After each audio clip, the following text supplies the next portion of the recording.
نبی پاک صلی اللہ علیہ وسلم فرماتے ہیں اگر آپ نہر پر یا دریا پر بھی وضو کر رہے ہیں تو ادھر بھی پانی کا اسراف نہیں کرنا. بالکل ٹھیک. اور ہمارے آپ یہاں دیکھیں ٹوٹی کھلی ہے تو پانی نکلی جا رہا ہے, نل کھلا ہے پانی ضائع ہوتا جا رہا ہے, ریسورسز کو ضائع کرتے جا رہے ہیں.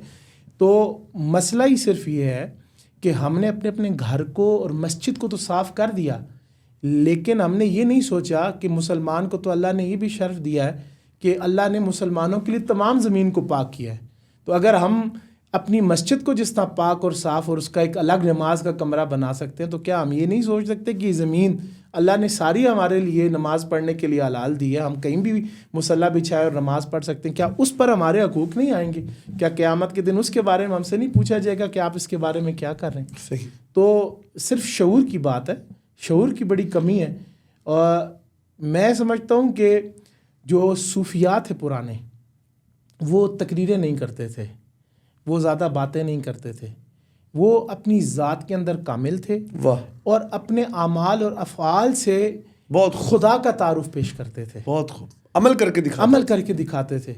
آج ہمارے اندر تقریر موجود ہے, تحریر موجود ہے, لیکن ہمارے اندر ہمارا خدا یا ایمان نظر نہیں آتا. درست بات کیا. جو وہ صوفیات تھے وہ معاشرے میں آپ کو یہ سارے کردار ادا کرتے. پہلے آپ مجھے بتائیے کہ آج سے 100 سال پہلے بھی آپ برِ صغیر میں بھی دیکھ لیں, خانقاہی نظام کے علاوہ کون سا اسکول سسٹم تھا, کون سی تربیت گاہ تھی؟ یہ خانقاہیں تھیں جو سب چیزوں میں بندوں کو ایجوکیٹ کر رہی تھیں. وہ واحد ایک اولیاء کا ہی وجود ہوتا تھا جو بطور شفا خانہ بھی آپ کو نظر آ رہا ہے, لوگوں کی بھوک اور افلاس کو دور کرتا بھی نظر آ رہا ہے.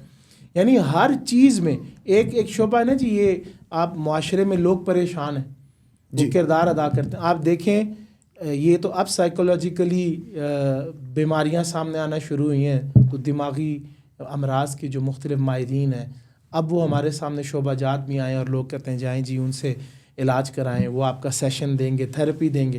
آپ دیکھیے آج سے 50 60 70 سال پہلے جب یہ شعبہ ڈسکور ہی نہیں ہوا تھا تو آپ کو خانقاہوں میں بزرگ بیٹھے نظر آتے تھے جو فی سبیل اللہ لوگوں کے غموں کو سنتے تھے, لوگوں کے کاؤنسلنگ کرتے تھے, ان کو تسلی و تشفی کرتے تھے اور تھاپڑا لگا کے بولتے جاؤ بھئی اللہ تمہارا بھلا کرے.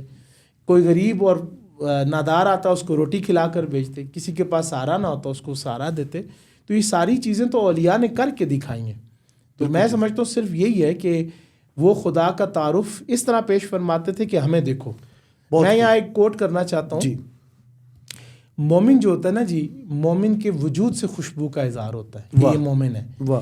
حضرت مجدد الثانی رحمۃ اللہ علیہ فرماتے ہیں جس نے ہماری خاموشی سے فائدہ نہیں اٹھایا, بہت خوب, انہوں نے میری تقریر اور تحریر سے بھی فائدہ نہیں اٹھایا.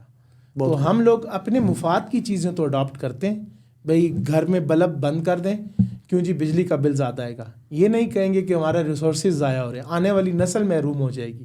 ہم یہ تو ضرور کر دیتے ہیں کہ جی ہماری ٹینکی میں پانی ختم ہو جائے گا, ٹوٹی اس لیے بند کریں. یہ نہیں کہیں گے بھئی آنے والی نسلوں کے لیے پانی کا فقدان پیدا ہو جائے گا.